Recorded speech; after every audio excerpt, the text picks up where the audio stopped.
Hoy me duele mucho la cabeza, pero no es como el típico dolor, sí es muy fuerte. Y siento como esta parte de la cara medio adormecida. No tengo fuerza en el brazo. ¿Y desde hace cuánto más o menos te pasa esto que sientes todo Me eso? ha pasado ya muchas veces. Te veo como medio borrosa. ¿Por qué no llaman a una ambulancia?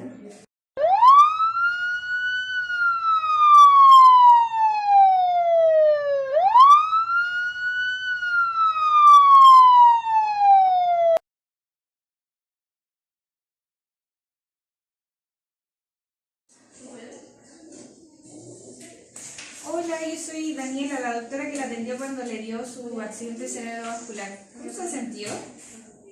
Más o menos. La verdad es que me duele más ver las extremidades todavía. ¿Le duele mucho? Sí. Ya.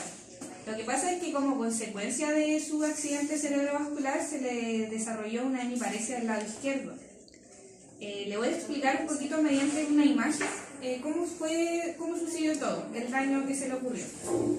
Los fascículos corticoespinales constituyen las vías participantes en los movimientos voluntarios, sobre todo de las partes distales de los miembros. Es por esto que cuando se ve afectada la vía corticoespinal, la lesión se manifestará en el lado opuesto del cuerpo. Las fibras del fascículo corticoespinal nacen como axones de las células piramidales situadas en la quinta capa de la corteza cerebral. Después pasan al brazo posterior de la cápsula interna.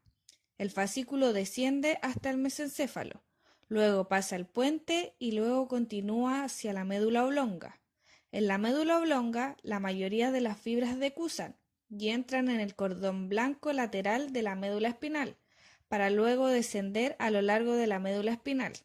Sus fibras terminan en el cordón gris anterior de todos los segmentos medulares. La mayoría de las fibras córtico-espinales forman sinapsis con las neuronas motoras alfa y con algunas neuronas motoras gamas, y otras hacen sinapsis directamente con las neuronas motoras. Doctora, ¿no lo podría explicar en otras palabras? Porque no entendí nada. Ya mira, yo le explico. Cuando a usted se le presentó el accidente cerebrovascular, se le dañó esta vía. Entonces va a afectar el lado opuesto de su cuerpo. Por ejemplo, si la afectación del lado izquierdo del cerebro va a afectar el lado físico derecho de su cuerpo. Aquí podría haber afectado el habla y quizá hubiese tenido un poco más de complicaciones. Pero como a usted le afectó el lado derecho de su cerebro, se le va a desarrollar en la hemiparesia en el lado izquierdo de su cuerpo. Esto pasa porque las fibras motoras que vienen desde la corteza descienden y cruzan hacia el otro lado.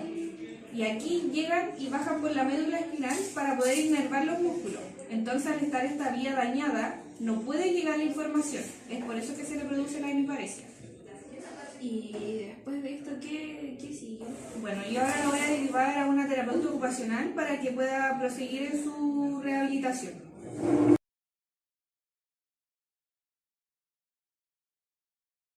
Bueno, Camila, yo soy Javiera Baeza, terapeuta, la que te va a ayudar en todo este proceso.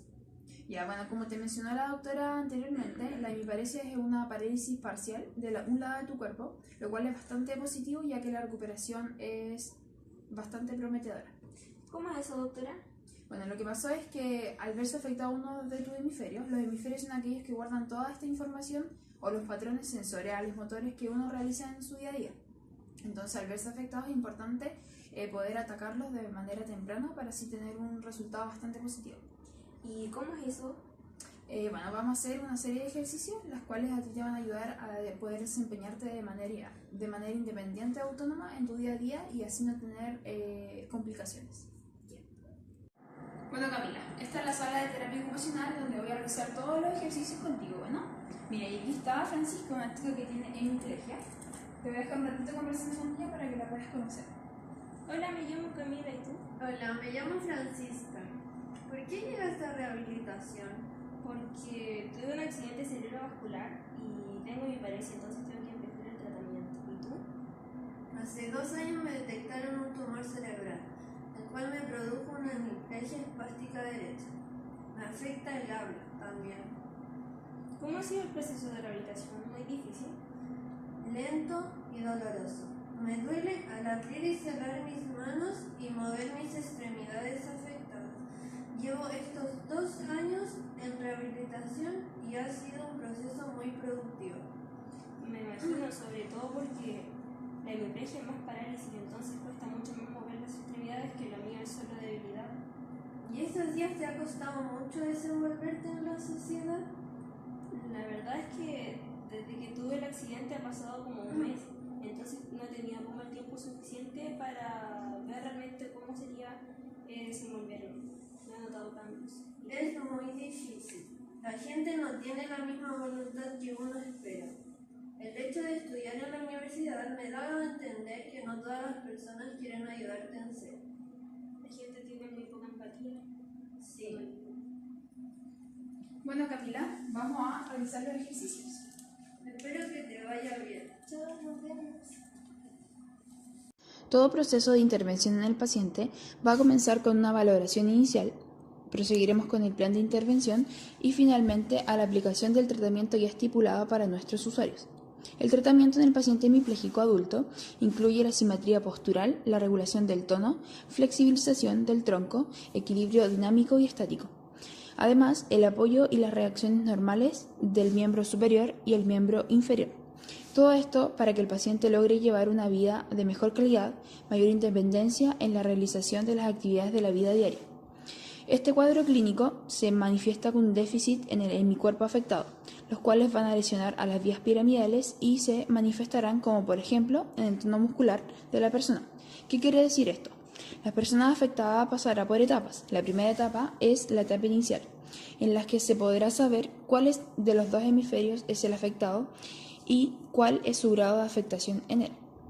Luego pasamos a la segunda etapa, denominada flácida.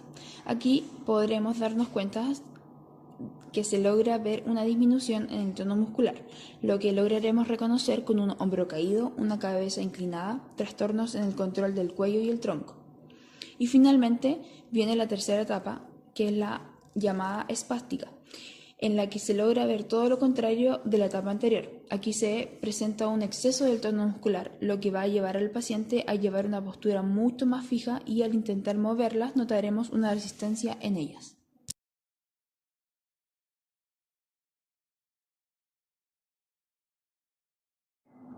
La hemiplegia y la hemiparesia son consecuencias de una lesión que se presenta en las vías córtico-espinales. Debido a esto, uno tiene dificultades con el control voluntario de sus movimientos. La hemiplegia no tiene cura, ya que se mantiene, pero puede haber un progreso dependiendo de cómo vaya evolucionando la rehabilitación. Mientras que la hemiparesia puede tener cura dependiendo de qué tan grave haya sido el daño que se causó. Esto se causa por causas vasculares, infecciosas, traumáticas y tumorales. Como por ejemplo, accidentes cerebrovasculares, traumatismos craneales, tumores cerebrales, entre otros. Algunas de las precauciones que se deben tomar es que hay que tener cuidado con el estrés emocional, con la fatiga, con enfermedades infecciosas del sistema respiratorio, entre otros. Y chiquillos, una recomendación: más empatía con las personas que poseen esta discapacidad porque ellos no la están pasando tan bien. Ellos no tienen las mismas facilidades que ustedes. Así que eso.